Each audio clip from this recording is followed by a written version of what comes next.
नमस्कार दोस्तों, आप सभी देख रहे हैं फर्स्ट कोड यूट्यूब चैनल। और सॉफ्टवेयर इंजीनियरिंग की सीरीज में आज हम लोग देखेंगे rapid application development model, that is RAD model, जो कि software development life cycle model का एक टाइप है। इसके पहले हमने different HDLC models, that is waterfall model, है ना, इटरेटिव वाटरफॉल मॉडल और इंक्रीमेंटल प्रोसेस मॉडल, इस तरह के हमने सारे मॉडल को डिस्कस कर रखा है। तो अगर आपने उन सभी को नहीं देखा है तो नीचे डिस्क्रिप्शन में लिंक दिया हुआ है, आप जाकर उसे देख सकते हैं। आइए हम लोग रैड मॉडल की तरफ बढ़ते हैं। तो the rapid application development model was first proposed by IBM in 1980s। Means सबसे पहले जो रैपिड एप्लीकेशन डेवलपमेंट मॉडल था उसे प्रपोज्ड किया गया था, उसे इंट्रोड्यूस किया गया था किसके द्वारा? आईबीएम के द्वारा। कब? 80 के दशक में। A software project can be implemented using this model if the project can be broken down into small modules where each module can be assigned independently to separate teams। ध्यान से समझिए इस पॉइंट को, हम बताते हैं। देखिए, एक सॉफ्टवेयर प्रोजेक्ट को रैड मॉडल के तहत तभी डेवलप किया जा सकता है जब उसके रिक्वायरमेंट को डिफरेंट मॉड्यूल्स में डिवाइड किया जा सके, और इस प्रकार से ताकि सारे मॉड्यूल्स इंडिपेंडेंटली मतलब क्या, सारे मॉड्यूल्स को अलग अलग टीम्स के द्वारा डेवलप किया जा सके। ठीक है, तो these modules can finally be combined to form the final product. और जब सारे अलग अलग टीम्स ने अपने मॉड्यूल को डेवलप कर लिया तो उन सारे मॉड्यूल्स को हम लोग कंबाइंड कर देंगे, इंटीग्रेट कर देंगे, ताकि हमारा एक फाइनल वर्किंग प्रोडक्ट तैयार हो सके। तो ये फंडा रहता है रैड मॉडल में। देखिए, रैड जो है, इसके नाम से ही हमें पता चल रहा है रैपिड एप्लीकेशन डेवलपमेंट। तो इसका हम लोग यूज कब करेंगे? जब हमें रैपिड वर्क चाहिए, means with in short time में हमें जब एप्लीकेशन को डेवलप करना है, ठीक है, तो हम लोग क्या करेंगे? रैपिड एप्लीकेशन डेवलपमेंट मॉडल का यूज करेंगे। और एक खास बात क्या, हम लोग रैड मॉडल का यूज तभी कर सकते हैं जब हमारे पास रिक्वायरमेंट वेल नोन हो, मींस हमें कस्टमर की रिक्वायरमेंट पूरी तरीके से पता हो, तभी हम लोग रैड मॉडल का यूज करेंगे। क्योंकि एक तो हमें शॉर्ट टाइम में चाहिए, तो हमने रिक्वायरमेंट को क्या किया? इंडिपेंडेंटली अलग अलग मॉड्यूल में क्या किया? डिफाइन कर दिया, अलग अलग मॉड्यूल में डिवाइड कर दिया और अलग अलग टीम को दे दिया उसे डेवलप करने के लिए। तो बाद में अगर कस्टमर की कोई चेंजिंग आती है तो थोड़ा परेशानी होता है। ठीक है, तो इसलिए अगर हमारे पास जो रिक्वायरमेंट है वो वेल नोन है, तभी हम लोग रैड मॉडल का यूज करेंगे। आगे है, in RAD model there is less attention paid to the planning. जो प्लानिंग फेज होता है उसमें ज्यादा ध्यान नहीं दिया जाता है, and more priority is given to the development task. चूंकि हमें रैपिड वर्क करना है, तुरंत हमें सॉफ्टवेयर प्रोडक्ट को तैयार करना है, वर्किंग सॉफ्टवेयर प्रोडक्ट, इसलिए हम प्लानिंग में ज्यादा दिमाग नहीं लगाते, हम लोग सीधा डेवलपमेंट टास्क में ध्यान देते हैं।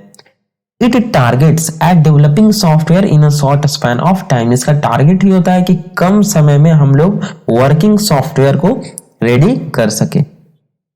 आगे हम लोग डायग्राम को अच्छी तरीके से समझते हैं। देखिए, सबसे पहले इसमें दिया हुआ है कम्युनिकेशन का फेज।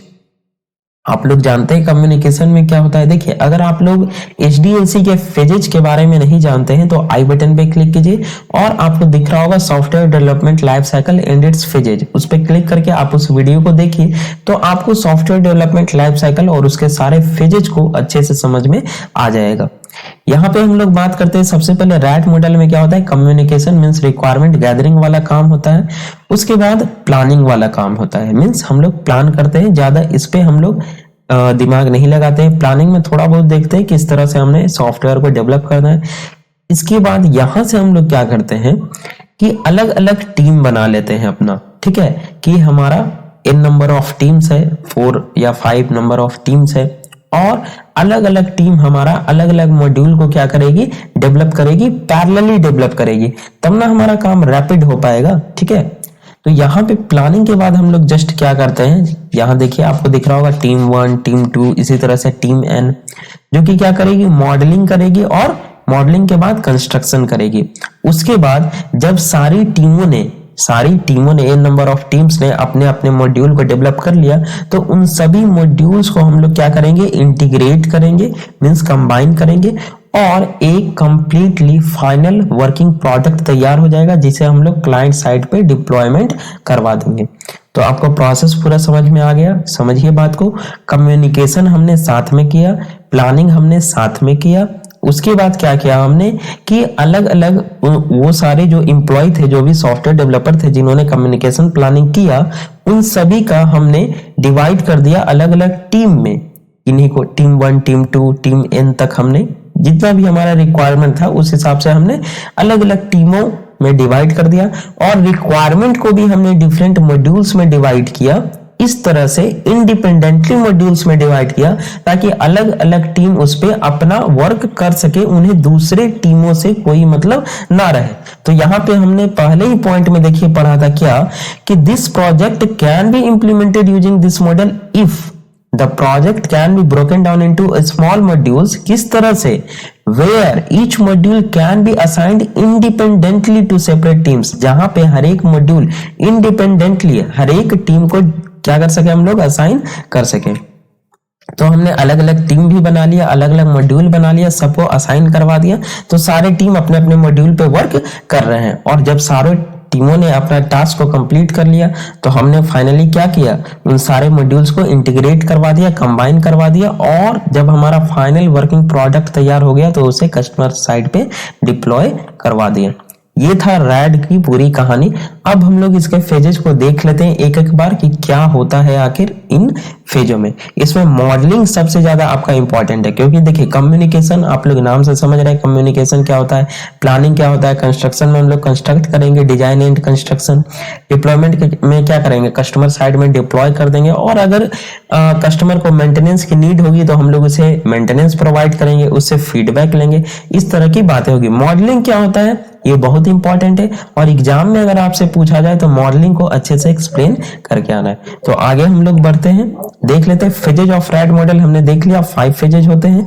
फर्स्ट जो होता है वो होता है कम्युनिकेशन। तो कम्युनिकेशन के बारे में एक लाइन देख लेते हैं। This is the first step where the user initiates the request for a desired software product, जहां पर यूजर क्या करता है, अपना डिजायर्ड सॉफ्टवेयर प्रोडक्ट के लिए किसी ऑर्गेनाइजेशन में जाता है और अपना रिक्वेस्ट रखता है, अपनी बात को रखता है कि हमें इस तरह का सॉफ्टवेयर प्रोडक्ट चाहिए और हमें with in short span of time में चाहिए। प्लानिंग में क्या होता है, in this phase proper planning is required so that different teams can work parallelly. इसमें प्रॉपर प्लानिंग की हमें जरूरत होती है ताकि हमारा जो डिफरेंट टीम्स हो वो क्या कर सके, अलग अलग पैरेलली वर्क कर सके डिफरेंट मॉड्यूल पे। आगे आता है मॉडलिंग, और मॉडलिंग होता है 3 तरह का। जो फर्स्ट है वो है business modelling, second is data modelling, and third is process modelling. तो देखते हैं हम लोग एक एक करके बिजनेस मॉडलिंग क्या होता है। तो business modelling step in the rapid application development model takes information from the company gathered through many business related sources। ठीक है, जो डिफरेंट बिजनेस रिलेटेड सोर्सेज से जो भी हमें इंफॉर्मेशन गैदर्ड किया था वो कंपनी से लिया जाता है, और इस इंफॉर्मेशन को combined into a useful description of how the data can be used when it is processed. और इस सारे इंफॉर्मेशन को, क्योंकि अभी इंफॉर्मेशन हमारे पास कैसे है, रॉ मटेरियल की तरह है, तो इन सारे इंफॉर्मेशन को कंबाइन किया जाता है ताकि इसका हम लोग क्या कर सके, जब प्रोसेसिंग हो तो यूज कर सके। And what is making this specific information successful for the industry, और इस इंफॉर्मेशन को हम इंडस्ट्री के लिए किस तरह से यूजफुल बना सके, ये सारा वर्क जो है बिजनेस मॉडलिंग में किया जाता है। आगे है आपका data modelling. During the data modelling stage all the information gathered during the business modeling phase is analyzed। जो भी बिजनेस मॉडलिंग फेज में हमने डेटा गैदर्ड किया था और उसे कंबाइन किया था, उससे हम लोग डेटा मॉडलिंग फेज में एनालाइज करते हैं। ठीक है, थ्रू द एनालिसिस, इस एनालिसिस के द्वारा the information is grouped into different groups that can be useful for the company। इस डेटा को क्या किया जाता है, डिफरेंट ग्रुप में, डिफरेंट अलग अलग ग्रुप में ग्रुप्ड कर दिया जाता है जो कि कंपनी के लिए यूजफुल हो। किस तरह से ग्रुपिंग किया जाता है, तो the quality of each data group is carefully examined and given an accurate description. हर एक जो ग्रुप होता है, अलग अलग जो भी हमने इंफॉर्मेशन को ग्रुपिंग किया है, तो हर एक ग्रुप को एक एक्यूरेट डिस्क्रिप्शन दिया जाता है, और a relationship between these groups and their usefulness as defined in the business modeling step is also established during this phase of RAD model। और एक रिलेशनशिप दर्शाया जाता है। अगर मान लिया जाए हमने इंफॉर्मेशन को अलग अलग ग्रुप में ग्रुपिंग किया है और किन्हीं 2 ग्रुप या 3 ग्रुप के बीच में किसी प्रकार का इंफॉर्मेशन में रिलेशनशिप है, तो वो भी हम लोग क्या करते हैं, उसे दर्शाते हैं ताकि ये क्या हो सके, एक यूजफुल इंफॉर्मेशन इंडस्ट्री के लिए बन सके। आगे जो हमारा लास्ट मॉडलिंग है वो है प्रोसेस मॉडलिंग। इसमें हम लोग क्या करते हैं, तो the process modelling phase is the step in the RAD model procedure where all the groups of information gathered during the data modelling step are converted into the required usable information. इस last process modelling में क्या किया जाता है कि जो हमने data modelling में सारे को ग्रुपिंग किया था उसे लास्टली कन्वर्ट किया जाता है रिक्वायर्ड यूजेबल इंफॉर्मेशन में। During the process modelling stage changes and optimisations can be done. Lastly हमने ग्रुपिंग कर लिया डेटा मॉडलिंग में, उन सारे को रिक्वायर्ड डिस्क्रिप्शन दे दिया, अगर किसी में किसी तरह का रिलेशनशिप था ग्रुपिंग में तो हमने उसे भी बता दिया।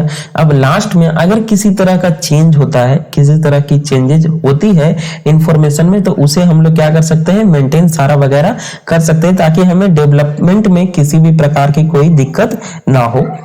आगे है any descriptions for adding, removing और changing the data objects are also created during this phase. किसी भी तरह का डिस्क्रिप्शन में एडिंग, रिमूविंग और चेंजिंग इस तरह की बातों को इस फेज में कर लिया जाता है। मींस मॉडलिंग में आपका टोटल जो इंफॉर्मेशन होता है वो आपका गैदर्ड हो जाता है, ग्रुप हो जाता है, सारा प्रॉपर हो जाता है। उसके बाद आप स्टार्ट करते हैं कंस्ट्रक्शन फेज। कंस्ट्रक्शन फेज में आप क्या करते हैं, construction mainly focuses on implementation of existing components. देखिए यहाँ पे इस बात पे आपको ध्यान देना है जो कि हाईलाइट किया हुआ है, इंप्लीमेंटेशन ऑफ एग्जिस्टिंग कंपोनेंट्स। इसका मतलब क्या हुआ, देखिए रैड में क्या किया जा रहा है, रैपिड एप्लीकेशन डेवलपमेंट किया जा रहा है। हमें शॉर्ट स्पैन ऑफ टाइम में हमारा वर्किंग सॉफ्टवेयर चाहिए। तो अगर हमारे पास कोई एग्जिस्टिंग कंपोनेंट्स है जिसे हम लोग यूज में ला सकते हैं, तो हम लोग ऐसा कोशिश करते हैं कि हमारे पास हम इस तरह से सॉफ्टवेयर प्रोडक्ट को बनाएं ताकि जो हमारे पास पहले से एग्जिस्टिंग कंपोनेंट्स है हम उसी का यूज कर सके, जिससे हमारा टाइम बच सके। हम ऐसा नहीं करते बिल्कुल स्क्रैच से कोड लिखना स्टार्ट करें या बिल्कुल स्क्रैच से हम अपना काम को स्टार्ट करें, इस प्रकार की बातें यहाँ पर नहीं करते। जो भी एग्जिस्टिंग कंपोनेंट्स है उन सभी का हम लोग यूज करते हुए चलते हैं। It includes the actual use of powerful automated tools to transform process and data models into the final working product। इसमें हम लोग different powerful automated tools, इसमें code generation tool, इन सभी का यूज करते हैं। All the required modifications and enhancements are to done in this phase। और construction phase में क्या किया जाता है, किसी तरह का मॉडिफिकेशन या ट्रांसफॉर्मेशन इन्हांसमेंट हो तो ये इसी फेज में कर लिया जाता है। देखिए यहाँ पे रैड मॉडल में एक ध्यान देने वाली बात क्या है, यहाँ पे बजट आपका हाई होना चाहिए। अगर आपका कस्टमर जो भी है आपको बजट हाई, मतलब आपकी जो बजट है उसको हाई करने की अनुमति देता है, तभी आप रैड मॉडल का यूज कर सकते हैं। क्योंकि यहाँ पे आप पावरफुल ऑटोमेटेड टूल्स का यूज करेंगे, डिफरेंट टेक्निक्स का यूज करेंगे अलग अलग, और क्या आप एग्जिस्टिंग कंपोनेंट्स का यूज करेंगे, तो थोड़ा यहाँ पे आपको बजट अपना हाई करना पड़ेगा। लास्ट में क्या क्या कर दिया जाता है, डिप्लॉयमेंट कर दिया जाता है। In this phase of red model the product is integrated. सारा जो मॉड्यूल्स हर एक टीम ने, क्योंकि हमने क्या किया था, टीम में डिवाइड कर दिया था। जब हमारे पास इंफॉर्मेशन आ गया मॉडलिंग के बाद तो हमने क्या किया, अलग अलग टीम में डिवाइड कर दिया और इंफॉर्मेशन को भी अलग अलग मॉड्यूल में डिवाइड कर दिया। इस तरह से मॉड्यूल में डिवाइड किया ताकि सारे मॉड्यूल इंडिपेंडेंटली अलग अलग डेवलप हो सके। अब सारे डेवलप हो गए तो सारे को हमने इंटीग्रेट कर दिया और कस्टमर के साइड पे, क्लाइंट साइड पे डिप्लॉय करवा दिया और कस्टमर से फीडबैक इज टेकन। कस्टमर से क्या किया गया, फीडबैक लिया गया। तो ये था आपका रैड मॉडल का सारा कहानी। अगर आपको समझ में ना आए तो ये जो फिगर है ना, देखिए आपको नोट्स डिस्क्रिप्शन में दे दिया जाता है हमेशा, और इस बार भी दे दिया गया है। आप वहां से जाकर नोट्स को डाउनलोड कर सकते हैं और आराम से नोट्स को पढ़ सकते हैं। इस फिगर को आपको बस दिमाग में रखना है। अगर आप एग्जाम देने जा रहे हैं, अगर आपको एग्जाम में इसको लिखना है क्वेश्चन को, तो बस आप इस फिगर को दिमाग में रखिए कि इस तरह से काम होता है कम्युनिकेशन प्लानिंग। उसके बाद टीम में डिवाइड हो जाता है, टीम मॉडलिंग कंस्ट्रक्शन अलग अलग टीम करती है। उसके बाद हम सारे को इंटीग्रेट करके कस्टमर साइड पे डिप्लॉय करवा देते हैं। हम लोग देख लेते हैं when to use RAD model. Means RAD model का यूज आखिर कब करें, हमारा कस्टमर किस तरह का रिक्वायरमेंट दे जो कि हम रैड मॉडल का यूज करें। तो सबसे पहला जो रैड मॉडल को यूज करने की बात आती है वो होता है शॉर्ट स्पैन ऑफ टाइम। जब भी हमें शॉर्ट स्पैन ऑफ टाइम में डेवलप करना रहे सॉफ्टवेयर तो रैड का यूज करेंगे। When the system should need to create the project that modularises in a short span of time 2-3 months में हमें डेवलप करना है तो हम रैपिड एप्लीकेशन डेवलपमेंट मॉडल का यूज करेंगे। सेकंड है when the requirements are well known. बिल्कुल, जब आपके पास रिक्वायरमेंट वेल नोन हो, आप पूरी तरह से कस्टमर के रिक्वायरमेंट को जान रहे हो, तभी हम रैपिड एप्लीकेशन डेवलपमेंट का यूज करेंगे। When the technical risk is limited, चूंकि हम लोग यहाँ पे रिस्क हैंडलिंग पे ज्यादा ध्यान नहीं दे रहे हैं, फोकस है हम लोग फोकस किस पे कर रहे हैं, सिर्फ डेवलपमेंट पार्ट पे सबसे ज्यादा फोकस कर रहे हैं। तो अगर टेक्निकल रिस्क लिमिटेड है तो हम लोग इसका यूज कर सकते हैं। It should be used only if the budget allows the use of automatic code generating tools। अगर आपको बजट अलाउ करे कि आप ऑटोमेटिक कोड जनरेटिंग टूल्स और भी डिफरेंट पावरफुल टूल्स का यूज कर सके तभी आप रैड का यूज करें। This model can be used if the teams consists of domain expert। बिल्कुल, अगर आपका जो टीम है, जो भी सॉफ्टवेयर डेवलपमेंट का टीम है, उसमें आपका प्रोफेशनल एक्सपर्ट है तभी आप रैड का यूज कर सकते हैं। This is because relevant knowledge and ability to use powerful techniques is required. जो भी पावरफुल टेक्निक्स है, आप पावरफुल टूल्स का यूज कर रहे हैं तो तभी ना यूज कर पाएंगे जब उसको यूज करने वाला कोई हो, मीन्स उसको यूज करना जानता हो। यूज करने वाला तो है ही, उसको यूज करना जानता हो, तो उन टूल्स को जो यूज करना जानेगा वही यूज कर पाएगा। तो इसके लिए हमें क्या चाहिए, डोमेन एक्सपर्ट चाहिए, उस फील्ड में जो एक्सपर्ट होगा उसकी टीम चाहिए। तो इसलिए भी यहाँ पे बजट क्या होता है, थोड़ा सा हाई हो जाता है, क्योंकि आपको जो मैन पावर आपका सॉफ्टवेयर डेवलपर कर रहा था, अगर सॉफ्टवेयर डेवलपर को नहीं आ रहा है उस टूल्स को यूज करना तो आपको फिर दूसरे एम्प्लॉय को लाना पड़ेगा। तो यहाँ पे थोड़ा सा बजट का प्रॉब्लम होता है। आगे है advantages of red model. Advantages हम लोग देख लेते हैं। सबसे फर्स्ट चेंजेज आर एडॉप्टेबल। यहाँ पे कोई भी चेंज होता है तो हम लोग उसे एडॉप्ट कर सकते हैं इजीली। दूसरा है रिड्यूस्ड डेवलपमेंट टाइम। यहाँ पे डेवलपमेंट टाइम जो होता है बिल्कुल रैपिड है तो डेवलपमेंट टाइम तो ऑब्वियसली रिड्यूस रहना। ये प्रोग्रेस कैन बी मेजर्ड। आप यहाँ पे प्रोग्रेस क्या कर सकते हैं, मेजर कर सकते हैं। चौथा है increases reusability of components. Yes, जो भी आपका डेवलप्ड कंपोनेंट्स है आप चाहते हैं कि आप उसी को बार बार रीयूज करके सॉफ्टवेयर प्रोडक्ट को डेवलप करें। तो यहाँ पे जो रीयूजेबिलिटी का कॉन्सेप्ट होता है वो यहाँ पे इंक्रीज हो जाता है। डिसएडवांटेजेस इसमें क्या है, देखिए सबसे फर्स्ट है रिक्वायर्स हाईली स्किल्ड प्रोफेशनल, है ना, हाईली स्किल्ड प्रोफेशनल का आपको रिक्वायर्ड होता है। सेकंड है all applications is not compatible with red. आपका जो सारा एप्लीकेशन है, जो भी एप्लीकेशन का आप यूज करते हैं सॉफ्टवेयर को डेवलप करने के लिए, हो सकता है कोई ऐसा भी, और हो सकता है क्या, बहुत सारे ऐसे एप्लीकेशन है जो कि रैपिड एप्लीकेशन डेवलपमेंट के साथ कंपैटिबल नहीं है। तो यहाँ पे ये एक डिसएडवांटेज है। थर्ड है for smaller projects we can not use the RAD model. Small project के लिए हम लोग रैड मॉडल का यूज नहीं कर सकते हैं, क्योंकि स्मॉल प्रोजेक्ट है तो हम लोग उसमें क्या रैड का यूज करेंगे, वो तो खुद ही शॉर्ट टाइम में खत्म हो जाना है। On the high technical risk it's not suitable. बिल्कुल, अगर हाई टेक्निकल रिस्क है तो हम लोग यहाँ पे रैड का यूज नहीं कर सकते, क्योंकि हम लोग रिस्क हैंडलिंग पे ज्यादा फोकस नहीं कर रहे होते हैं। Required user involvement. बिल्कुल, इसमें हमेशा यूजर का इन्वॉल्वमेंट चाहिए होता है, ठीक ना। आपने देखा मॉडलिंग में भी हम लोग बार बार यूजर से क्या कर रहे हैं, इन्वॉल्वमेंट कर रहे हैं, यूजर से बातचीत कर रहे हैं। तो यूजर का यहाँ पे हमेशा बातचीत करते रहना पड़ता है। तो ये था आपका रैड मॉडल। पूरी तरह से रैड मॉडल आपका खत्म हो गया। रैपिड एप्लीकेशन डेवलपमेंट क्या होता है, डायग्राम, जो कि यहाँ पे मेन था। नोट्स आपको दे दिया गया, नोट्स डाउनलोड कीजिए, उसमें आप डायग्राम देखिए, ठीक है। डायग्राम को दीवार पे चिपकाइए, कुछ भी कीजिए, डायग्राम को आप लोग दिमाग में रखिए, क्योंकि डायग्राम से ये आपको समझ में आएगा। कोई भी software development life cycle model हो, अगर डायग्राम आपके दिमाग में है, अगर डायग्राम आप माइंड में सेट किए हुए, तो आप इजिली पॉइंट को लिख सकते हैं। क्योंकि देखिए फेजेस सारे software development life cycle model के एक ही होते हैं। नेम भले ही चेंज हो जाए, लेकिन हमें पता है कि कंस्ट्रक्शन में आखिर करना क्या है, डिजाइन करना है, डेवलप करना है, कोड करना है, सीधी सी बात। टेस्टिंग में क्या करना है, टेस्ट करना है। डिप्लॉयमेंट में क्या करना है, इंटीग्रेट करना है और उसे डिप्लॉय कर देना है क्लाइंट साइड पे। अगर मेंटेनेंस की नीड होगी तो मेंटेनेंस करना है, लेकिन किस वे में करना है ये हमें सिर्फ ध्यान देना रहता है। किस अप्रोच के साथ करना है ये हमें ध्यान देना होता है।